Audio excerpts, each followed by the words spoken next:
बिस्मिल्लाहिर्रहमानिर्रहीम। अस्सलाम वालेकुम। आज 4 मार्च बरोज़ सोमवार हम बात करेंगे पाकिस्तान मुस्लिम लीग नून के जो मौजूदा MNA हैं और साबिक सेनेटर हैं, उनका नाम ECL में डाल दिया गया है। उनके ऊपर एक कत्ल का मुकदमा था और उस मुकदमे के बाद अब उनका नाम ECL में डाल दिया गया है। उसकी तफसील मैं आपके साथ शेयर करूँगा। साथ में आपको बताऊँगा कि मुराद अली शाह जो कि तीसरी बार चीफ मिनिस्टर बने हैं सिंध के, उनके ख़िलाफ़ नूरियाबाद पावर प्लांट रेफरेंस पर समाअत हुई है। उसकी तफसील मैं आपके साथ शेयर करूँगा। और लाहौर हाई कोर्ट का एक अहम फ़ैसला सामने आया है, उसकी तफसील भी मैं आपके साथ शेयर करूँगा। सबसे पहले मैं आपको बताता चलूँ कि पुलिस खातून अहलकार को हरासा करने पर 2 पुलिस वालों के ख़िलाफ़ और एक और प्राइवेट शख्स के ख़िलाफ़ कार्रवाई शुरू की गई है। ननकाना साहब में लेडी पोलियो वर्कर्स को हरासा करने के इल्ज़ाम में मुलव्वस पुलिस अहलकार और सैनिटरी वर्कर को गिरफ़्तार कर लिया गया है। पंजाब पुलिस के मुताबिक सैयद वाला में जो लेडी पोलियो वर्कर की दरख्वास्त पर पुलिस कांस्टेबल और सैनिटरी वर्कर को गिरफ़्तार किया गया है। पंजाब पुलिस के तर्जमान ने बताया है कि DPO साइद अजीज़ ने हरासानी में मुलव्वस कांस्टेबल को मुअत्तल कर दिया है। मुलज़मान के ख़िलाफ़ हरासानी, हमला आवर होने और पुलिस ऑर्डर 2002 के दफ़ात के तहत मुकदमा दर्ज किया गया है। खातून पोलियो वर्कर को हरासा करने का वाक़या 24 फरवरी को पेश आया था और दरख्वास्त मिलते ही गिरफ़्तार कर लिया गया था। अब खातून ये पुलिस वर्कर थी और जो पोलियो वर्कर पुलिस वर्कर नहीं, खातून पोलियो वर्कर थी, जिनको हरासा करने का इल्ज़ाम था एक पुलिस एहलकार पर और एक प्राइवेट शख्स पर, जिसमें अदालत की जानिब से भी चूँकि उन्होंने दरख्वास्त दायर की, फिर सेशन अदालत में गए, लेकिन जो DPO हैं ननकाना साहब, उन्होंने ख़ुद कार्रवाई करते हुए ना सिर्फ हरासानी में मुलव्वस जो मुलज़िम थे, उनको जो पुलिस एहलकार थे, उनको मुअत्तल किया है, बल्कि उनके ख़िलाफ़ जो अगली कार्रवाई है उनको गिरफ़्तार कर लिया है। बाकायदा तौर पर संगीन दफ़ात के तहत मुकदमा दर्ज किया गया है और गिरफ़्तार करके उनको सलाखों के पीछे भेज दिया है, चूँकि वो एक खातून पोलियो वर्कर को हरासा करने में मुलव्वस थे। भले वो पुलिस के लोग हैं, लेकिन जो भी आइन और कानून की खिलाफ वर्जी करे उसके ख़िलाफ़ हुकाम ने कार्रवाई करना होती है और उन्होंने कार्रवाई की है। दूसरी जानिब लाहौर हाई कोर्ट में एक अहम दरख्वास्त थी और ये खातून मार्च, जो औरत मार्च है, उसको रुकवाने के लिए दरख्वास्त दायर हुई थी। आप जानते हैं कि हर साल 8 मार्च को औरत मार्च होता है और औरत मार्च से पहले इस तरह की दरख्वास्तें भी जाती हैं, रुकवाने की बात भी होती है। फिर उनकी जानिब से स्लोगन या नारे बुलंद किए जाते हैं, या जो वो नारे या स्लोगन लिख के लाती हैं तो उस पर भी एतराज़ किया जाता है। तो ये हर साल ऐसे ही मुख्तलिफ पिटीशंस हाई कोर्ट्स में दायर होती रहती हैं। ये दरख्वास्त थी जस्टिस शाहिद करीम साहब की अदालत में। दरख्वास्त गुजार थे नदीम सरवर एडवोकेट साहब। उन्होंने ये दरख्वास्त दायर की 29 फरवरी को ख़वातीन के आलमी दिन के मौका पर 8 मार्च को मुनक्कद किए जाने वाले औरत मार्च को रुकवाने के लिए लाहौर हाई कोर्ट में आइनी दरख्वास्त दायर की गई थी। दरख्वास्त गुजार ने मौक़िफ़ अपनाया था कि औरत मार्च के कार्ड्स जो वो लहराती हैं, औरत मार्च के कार्ड्स, बैनर्स इस्लामी मुआशरे में काबिल कबूल नहीं हैं, लिहाजा हाई कोर्ट औरत मार्च को रोकने का हुक्म दे। दरख्वास्त गुजार के मुताबिक अगर किसी को बुनियादी हकूक़ नहीं मिल रहे तो वो अदालत से रजू कर सकता है। आइन में ख़वातीन को हकूक़ दिए गए हैं और ख़वातीन की फ़लाह के लिए भी काम हो रहा है। और अगर किसी को लगता है कि ख़वातीन की फ़लाह व बहबूद के लिए काम नहीं हो रहा, तो वो बजाय इसके कि इस तरह के बैनर्स या कार्ड्स उठाकर औरत मार्च करें, वो अदालतों में आएँ। अदालतें आगे इंसाफ देने के लिए, रिलीफ देने के लिए और आइन और कानून की हिफाजत के लिए बैठी हैं। ये उस दरख्वास्त गुजार का कहना था। दरख्वास्त में इस्तदा की गई कि रियासत को औरत मार्च की गैर अखलाकी तशहीर रोकने का भी हुक्म दिया जाए। गुज़श्ता साल सिंध हाई कोर्ट ने औरत मार्च पर पाबंदी लगाने से मुतल्लिक़ दरख्वास्त को खारिज किया था और साथ ही दरख्वास्त गुजार पर 25,000 रुपये जुर्माना भी आयद किया था। गुज़श्ता साल इस्लामाबाद हाई कोर्ट में भी इसी नौइयत की दरख्वास्त को खारिज किया गया था। चंद सालों में ख़वातीन की जो तंजीमें हैं, जो ख़वातीन के हकूक़ की नाम नहाद तंजीमें हैं, उनकी जानिब से औरत मार्च मुनक्किद किया जाता है। चूँकि जितने भी सियासी वर्कर्स हैं, सियासी ख़वातीन हैं, जेलों में हैं, जो कुछ हो रहा है, चार दीवारी का तकद्दुस पामाल हुआ और उस पर कभी भी इन्होंने कोई बात नहीं की और ये ख़ास तरह की अप्रोच के साथ ख़वातीन के हकूक़ की बात की जाती है। जस्टिस शाहिद करीम साहब ने शहरी आज़म भट्ट की दरख्वास्त जो नदीम सरवर एडवोकेट के तवस्सुत से दायर की गई थी, उसको खारिज करते हुए नाकाबिल समाअत करार दे दिया। ये फ़ैसला महफूज किया गया था लाहौर हाई कोर्ट की जानिब से, जिसको सुनाया गया है और अदालत ने उनकी दरख्वास्त को खारिज कर दिया है। مراد علی شاہ جو کہ پاکستان پیپلز پارٹی کے وزیر اعلیٰ ہیں سندھ کے، اور تیسری دفعہ ان کو وزیر اعلیٰ سندھ بنایا گیا، ان کے خلاف نوری آباد پاور پلانٹ کیس تھا۔ سندھ کے وزیر اعلیٰ پر اختیارات کے ناجائز استعمال کا الزام تھا، اور اس میں مراد علی شاہ پر اختیارات کا غلط استعمال کرنے اور فیزیبلٹی اسٹڈیز کے بغیر منصوبوں کے ٹھیکے دینے کا الزام تھا، جس پر مبینہ طور پر سرکاری خزانے کو 8 ارب روپے کا نقصان پہنچا تھا۔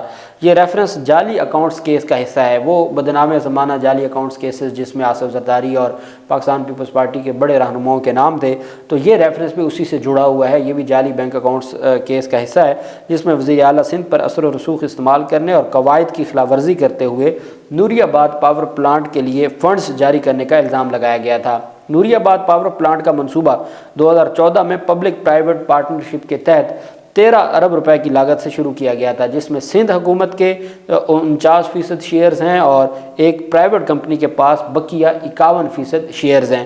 یہ بھی الزام لگایا گیا تھا کہ وزیر اعلیٰ سندھ نے مبینہ طور پر سابق صدر آصف زرداری کے قریبی دوست انور مجید کی زیر ملکیت اومنی گروپ آف کمپنیوں کو فائدہ پہنچانے کے لیے سندھ کابینہ سے حقائق چھپائے اور اسے گمراہ کیا۔ ان پر الزام ہے کہ انہوں نے کمپنیوں کو 3 ارب روپے کا قرض بھی جاری کیا۔ ریفرنس کے مطابق نوری آباد پاور پلانٹ کا منصوبہ مبینہ طور پر اومنی گروپ کے کالے دھن کو سفید کرنے کے لیے بنایا گیا تھا۔ یہ انور مجید اور عبدالغنی مجید، یہ تمام کیسز میں جتنے بھی جعلی بینک اکاؤنٹس کیسز ہیں اس میں آصف زرداری کے ساتھ شریک ملزم ہیں، اور ان کے پارٹنر بھی ہیں، اور ان کی شوگر ملیں بھی ہیں، اور شوگر کی جب تحقیقات ہوئی تھی اس میں بھی ان کا نام آیا تھا۔ تو ریفرنس کے مطابق نوری آباد پاور پلانٹ کا منصوبہ مبینہ طور پر اومنی گروپ کے کالے دھن کو سفید کرنے کے لیے بنایا گیا تھا۔ اس وقت مراد علی شاہ اس وقت کے صوبے کے وزیر اعلیٰ کے مشیر خزانہ و توانائی تھے۔ مراد علی شاہ اور انور مجید کے علاوہ 16 دیگر افراد بھی ریفرنس میں موجود ہیں۔ جولائی میں سید مراد علی شاہ نے اپنے خلاف کیس سے متعلق اظہار خیال کرتے ہوئے یہ کہا تھا کہ نوری آباد پاور پلانٹ اپنے فنکشنل ہونے کے بعد سے کراچی کو 100 میگا واٹ سستی بجلی فراہم کر رہا ہے، اس کے باوجود ہمارے خلاف یہ مقدمہ بنایا گیا ہے۔ احتساب عدالت میں، اسلام آباد کی احتساب عدالت میں یہ کیس ہے، اور اسلام آباد کی احتساب عدالت نے وزیر اعلیٰ سندھ مراد علی شاہ کے خلاف نوری آباد پاور پلانٹ کرپشن ریفرنس کی سماعت 18 اپریل تک ملتوی کر دی ہے۔ کہ عمران خان کے خلاف مقدمات روزانہ کی بنیاد پر بھی ہم نے سماعت دیکھی، اور ہم نے یہ بھی دیکھا ہے کہ گھنٹوں میں ان کے خلاف ریفرنس پر کارروائی مکمل ہوئی ہے، اور یہاں پر یہ پرانے مقدمات ہیں، 8 ارب روپے کا الزام ہے، اور اس میں جو مقدمات میں کارروائی ہے اس کو عدالت کی جانب سے پینڈنگ رکھا جا رہا ہے، اور 18 اپریل تک ملتوی کی ہے۔ احتساب عدالت کے جج ناصر جاوید رانا صاحب نے سماعت کرنی تھی، اور وزیر اعلیٰ سندھ مراد علی شاہ عدالت میں پیش ہوئے۔ ان کی جانب سے بیرسٹر عمیر مجید ملک جبکہ نیب پروسیکیوٹر عثمان مسعود پیش ہوئے۔ عدالت کی جانب سے ملزمان کی حاضری مکمل کی گئی، اور عدالت نے کیس کی مزید سماعت 18 اپریل تک ملتوی کر دی ہے۔ اب 18 اپریل کو دوبارہ آئیں گے، حاضری لگے گی، اور پھر 1.5 ماہ کی تاریخ ہوگی۔ اسی طریقے سے جو توشہ خانہ کا ریفرنس ہے آصف زرداری، نواز شریف وغیرہ کے خلاف، اس میں بھی عدالت کی جانب سے اسی طریقے سے جو کارروائی ہے اس کو آگے بڑھایا جا رہا ہے۔ دوسری جانب پاکستان تحریک انصاف کے سابق MP اور آزاد امیدوار چودھری عدنان کے قتل کا مقدمہ درج ہوا، جس میں نون لیگ کے سابق سینیٹر اور نون لیگ کے موجودہ MNA کے خلاف یہ مقدمہ درج ہوا۔ آزاد امیدوار چودھری عدنان کے قتل کا مقدمہ درج کیا گیا تھا۔ مقدمے میں نون لیگ کے سابق سینیٹر چودھری تنویر اور موجودہ MNA کو اس میں فریق بنایا گیا تھا۔ راولپنڈی سے آزاد امیدوار اور سابق پارلیمانی سیکرٹری ممبر پنجاب اسمبلی چودھری عدنان کے قتل کے معاملے پر تھانہ سول لائن پولیس نے مقتول کے بہنوئی چودھری ندیم اقبال کی درخواست پر قتل کا مقدمہ درج کیا۔ درج FIR میں حملہ آوروں کی شناخت بھی ظاہر کی گئی، اور FIR میں نون لیگ کے سابق سینیٹر چودھری تنویر احمد وغیرہ کے خلاف ان کو نامزد بھی کیا گیا۔ یہ وہ کیس ہے جس میں یہ پاکستان تحریک انصاف کے وہ امیدوار تھے، پاکستان تحریک انصاف کے وہ سابق MPA تھے جنہوں نے 9 مئی کے بعد پاکستان تحریک انصاف کو چھوڑ دیا تھا اور آزاد حیثیت میں الیکشن لڑ رہے تھے، اور اس وجہ سے پاکستان تحریک انصاف پر بھی الزام لگانے کی کوشش کی گئی تھی، لیکن جو مقتول کی فیملی تھی انہوں نے نامزد کیا تھا مسلم لیگ نون کے سابق سینیٹر اور مسلم لیگ نون کے سینئر رہنما چودھری تنویر اور ان کے بیٹے اور باقی لوگوں کو۔ FIR میں چودھری تنویر کے 2 بیٹے چودھری دانیال اور اسامہ تنویر اور سابق نون لیگی سینیٹر کے بھائی چودھری چنگیز خان کو بھی نامزد کیا گیا۔ مقدمے میں نامزد چودھری دانیال NA 57 سے حال ہی میں فاتح قرار پائے گئے ہیں فارم 47 پر مسلم لیگ نون کی ٹکٹ پہ۔ مقدمے کے متن کے مطابق سابق MPA اپنی گاڑی میں پرائیویٹ ہاؤسنگ سوسائٹی میں زمین سے متعلق ملاقات کے لیے نکلے تھے، चौधरी अदनान जिना पार्क के ट्रैफिक सिग्नल पर पहुँचे जहाँ नामालूम अफराद ने फायरिंग कर दी। मुकदमे के मुताबिक साबिक एमपीए के जिस्म के मुख्तलिफ हिस्सों पर गोलियाँ लगीं।